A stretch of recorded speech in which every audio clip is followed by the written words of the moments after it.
আসসালামু আলাইকুম ও রহমতুল্লাহি আবরকাতুহু। প্রিয় দিনী ভাই ও বোনেরা, নবম পর্বের দ্বিতীয় খণ্ডে জেনেছি উমার রাহতাল্লাহ আনহুর ইসলাম গ্রহণের ইতিহাস। আজকের এই ভিডিওতে জানব উমার রাহতাল্লাহ আনহু এর মুসলিম হওয়ার পর মুশরিকদের কী অবস্থা হয়েছিল এবং পুরো মক্কা নগরীতে কুরাইশগণ ও মুশরিকরা যেভাবে ব্যতিব্যস্ত হয়ে পড়েছিল উমার রাহতাল্লাহ আনহুর হুঙ্কারে, ইত্যাদি ঘটনাসমূহ নিয়ে আরম্ভ করছি নবম পর্বের তৃতীয় খণ্ড। ইবনে ইসহাক নিজ সূত্রের বরাতে উমারের বর্ণনায় উদ্ধৃত করেছেন যে, যখন আমি মুসলিম হয়ে গেলাম তখন চিন্তা ভাবনা করতে থাকলাম যে মক্কায় কোন কোন ব্যক্তি রসুলুল্লাহ সাল্লাল্লাহু সাল্লামের সবচেয়ে প্রভাবশালী শত্রু হিসাবে কাজ করে যাচ্ছে। তারপর মনে মনে বললাম, এ আবু জাহেলি হচ্ছে তার সবচেয়ে বড় শত্রু। তৎক্ষণাৎ তার গৃহে গমন করে দরজায় করাঘাত করলাম। সে বের হয়ে এসে খুশ আমদেদ বলে আমাকে অত্যন্ত আন্তরিকতার সঙ্গে স্বাগত জানালো এবং বলল, কিভাবে এ অভাগার কথাটা আজ মনে পড়ে গেল? প্রত্যুত্তরে কোনো ভূমিকা না করেই আমি সরাসরি বললাম, তোমাকে আমি একথা বলতে এলাম যে আল্লাহ ও তার রসুল মুহাম্মদ সাল্লাল্লাহু সাল্লামের দিনে আমি বিশ্বাস স্থাপন করেছি এবং যা কিছু আল্লাহর তরফ থেকে তার উপর অবতীর্ণ হয়েছে তার উপরও বিশ্বাস স্থাপন করেছি। আমার কথা শ্রবণ করা মাত্র সে সশব্দে দরজা বন্ধ করে দিয়ে বলল, আল্লাহ তোমার মন্দ করুন এবং যা কিছু আমার নিকট নিয়ে এসেছ সে সবেরও মন্দ করুন। ইমাম ইবনে জাওজি উমর রাদিয়াল্লাহু আনহু এর বর্ণনা উদ্ধৃত করে বলেছেন যে, যখনই কোনো ব্যক্তি মুসলিম হয়ে যেত তখনই লোক তার পিছু ধাওয়া করত এবং তাকে মারধর করত, সেও তাদের পাল্টা মারধর করত। এজন্য যখন আমি মুসলিম হয়ে গেলাম তখন আমার মামা আসি বিন হাসিমের নিকট গেলাম এবং তাকে আমার মুসলিম হয়ে যাওয়ার খবর জানালাম। আমার কথা শোনা মাত্রই সে গৃহাভ্যন্তরে প্রবেশ করল। তারপর কুরাইশের একজন বড় প্রধানের বাড়িতে গেলাম। সম্ভবত আবু জাহেলের প্রতি ইঙ্গিত করা হয়েছে এবং তাকেও বিষয়টি সম্পর্কে অবগত করালাম, কিন্তু সেও গিয়ে বাড়ির মধ্যে প্রবেশ করল। ইবনে ইসহাক বর্ণনা করেছেন যে, ইবনে উমার বলেন, যখন উমর রাদিয়াল্লাহু আনহু মুসলমান হলেন তখন তিনি বললেন, কে এমন আছে যে কোনো কথাকে খুব প্রচার কিংবা ঢোল শহরত করতে পারে? লোকেরা বলল, জামিল বিন মামার জুমাহি। একথা শোনার পর তিনি জামিল বিন মামার জুমাহির নিকট গেলেন। আমি তার সাথেই ছিলাম। উমার তাকে বললেন যে তিনি মুসলিম হয়ে গেছেন। আল্লাহর শপথ, এ কথা শোনা মাত্র কোনো কথা না বলে বাইতুল্লাহর নিকটে দাঁড়িয়ে অত্যন্ত উচ্চ কণ্ঠে সে ঘোষণা করতে থাকলো যে, হে কুরাইশগণ, খত্তাবের পুত্র উমার বেদিন হয়ে গিয়েছে। উমার তার পিছনেই ছিলেন। তৎক্ষণাৎ তিনি এ বলে উত্তর দিলেন যে, এ মিথ্যা বলছে, আমি বেদিন হইনি বরং মুসলিম হয়েছি। যাই হোক, লোকজনেরা তার উপর চড়াও হলো এবং মারপিট শুরু হয়ে গেল। এক পক্ষে জনতা এবং অন্য পক্ষে উমার, মারপিট চলতে থাকলো। এত সময় ধরে মারপিট চলতে থাকলো যে সেই অবস্থায় সূর্য প্রায় মাথার উপর এসে পড়ল। উমার ক্লান্ত হয়ে বসে পড়লেন। লোকজন তাকে ঘিরেই দাঁড়িয়েছিল। উমার বললেন, যা খুশি করো, আল্লাহর শপথ, আমরা যদি সংখ্যায় 300 হতাম তাহলে মক্কায় তোমরা অবস্থান করতে না আমরা করতাম তা দেখাদেখি হয়ে যেত। এ ঘটনার পর মুশরিকগণ আরও ক্রোধান্বিত এবং সঙ্গবদ্ধ হয়ে উঠল এবং উমর রাদিয়াল্লাহু আনহু এর বাড়ি আক্রমণ করে তাকে হত্যা করার এক গভীর ষড়যন্ত্রে লিপ্ত হল। যেমনটি সহিহুল বুখারীর মধ্যে ইবনে উমার হতে বর্ণিত হয়েছে, তিনি বলেছেন যে উমার ভীত সন্ত্রস্ত অবস্থায় ঘরের মধ্যেই অবস্থান করছিলেন। এমন সময় আবু আমর আস বিন ওয়াইল সাহমি সেখানে আগমন করল।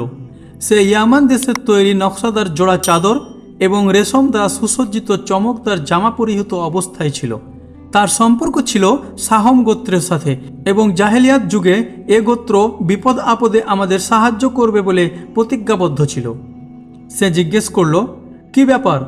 উমর রাদিয়াল্লাহু আনহু বললেন, আমি মুসলিম হয়ে গিয়েছি এবং এজন্যই আপনার জাতি আমাকে হত্যা করতে ইচ্ছুক।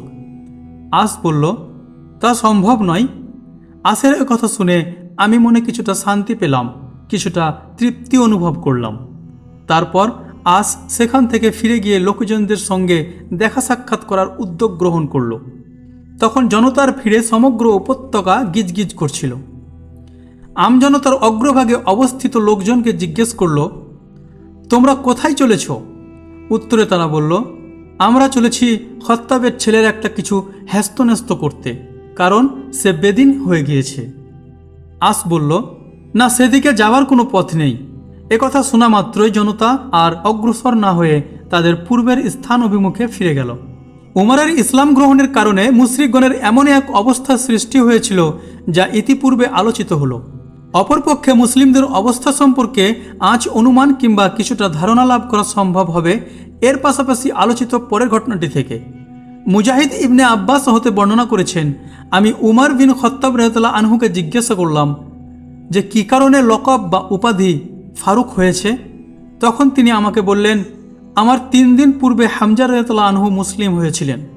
তারপর তিনি তার ইসলাম গ্রহণের ঘটনা বর্ণনা করে শেষে বললেন যে আমি যখন মুসলিম হলাম তখন আমি বললাম, হে আল্লাহর রাসূল সাল্লাল্লাহু আলাইহি সাল্লাম, আমরা কি সত্যের উপর প্রতিষ্ঠিত নই যদি জীবিত থাকি কিংবা মরে যাই?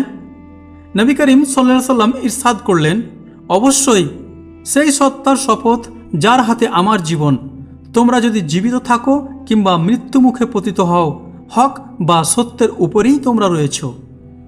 উমর রাদিয়াল্লাহু আনহুর বর্ণনা, তখন আমি সকলকে লক্ষ্য করে বললাম যে গোপনীয়তার আর কি প্রয়োজন? সেই সত্তার শপথ যিনি আমাকে সত্য সহকারে প্রেরণ করেছেন, আমরা অবশ্যই গোপনীয়তা পরিহার করে বাইরে যাব। তারপর আমরা 2টি সারি বেঁধে রাসূলুল্লাহ সাল্লাল্লাহু আলাইহি সাল্লামকে 2 সারির মধ্যে নিয়ে বাইরে এলাম। এক সারির শিরোভাগে ছিলেন হামজা রাদিয়াল্লাহু আনহু আর অন্য সারির শিরোভাগে ছিলাম আমি, উমর রাদিয়াল্লাহু আনহু। আমাদের চলার কারণে রাস্তায় জাঁতার আটার মতো হালকা ধূলিকণা উড়ে যাচ্ছিল।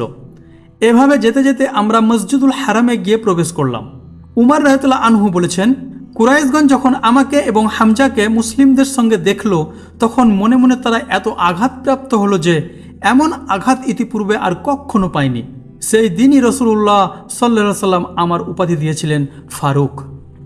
ইবনে মাসউদ রাদিয়াল্লাহু আনহু বলেছেন যে যতদিন পর্যন্ত উমর রাদিয়াল্লাহু আনহু ইসলাম ধর্ম গ্রহণ করেননি ততদিন পর্যন্ত আমরা কাবা গৃহের নিকট সালাত আদায় করতে সাহস করিনি। সুহাইব বিন সিনান রুমি বর্ণনা করেছেন যে উমর রাদিয়াল্লাহু আনহু যেদিন ইসলাম গ্রহণ করলেন সেদিন থেকে ইসলাম তার গোপন প্রকোষ্ঠ থেকে বেরিয়ে এলো বাইরের জগতে। সেদিন থেকে প্রকাশ্যে প্রচার এবং মানুষকে প্রকাশ্যে দ্বীনের আহ্বান জানানো সম্ভব হলো।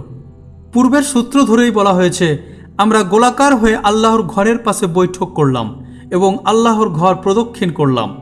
যারা আমাদের উপর অন্যায় অত্যাচার করত আমরা তার প্রতিশোধ গ্রহণ করলাম এবং তাদের কোনো কোনো অন্যায়ের প্রতিবাদও করলাম।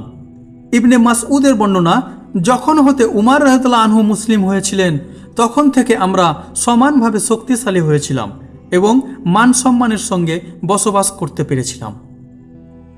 এতক্ষণ আপনারা শুনলেন 9ম পর্বের 3য় খণ্ড, যার শিরোনাম ছিল বড় বড় সাহাবাদের ইসলাম গ্রহণ। 9ম পর্বটি এখানেই শেষ হলো। 10ম পর্ব নিয়ে পরের ভিডিওতে আবারও ফিরে আসব ইনশাআল্লাহ। প্রিয় দর্শক, উমর রাদিয়াল্লাহু আনহু এর ইসলামে প্রবেশ করা ছিল দ্বীনকে শক্তিশালী করা। তার এই সাহসিকতা মুশরিকদের তথা কুরাইশ গোত্রের অত্যাচারের সমান বিরোধিতা করা। আল্লাহ তাকে শান্তিতে রাখুন, আমিন। ভিডিওটি ভালো লাগলে লাইক দিন, শেয়ার করুন এবং চ্যানেলটি সাবস্ক্রাইব করে পাশে থাকা বেল আইকন প্রেস করে সঙ্গে থাকুন। এখান থেকেই বিদায় জানিয়ে শেষ করছি। আসসালামু আলাইকুম ওয়া রাহমাতুল্লাহি ওয়া বারাকাতুহু।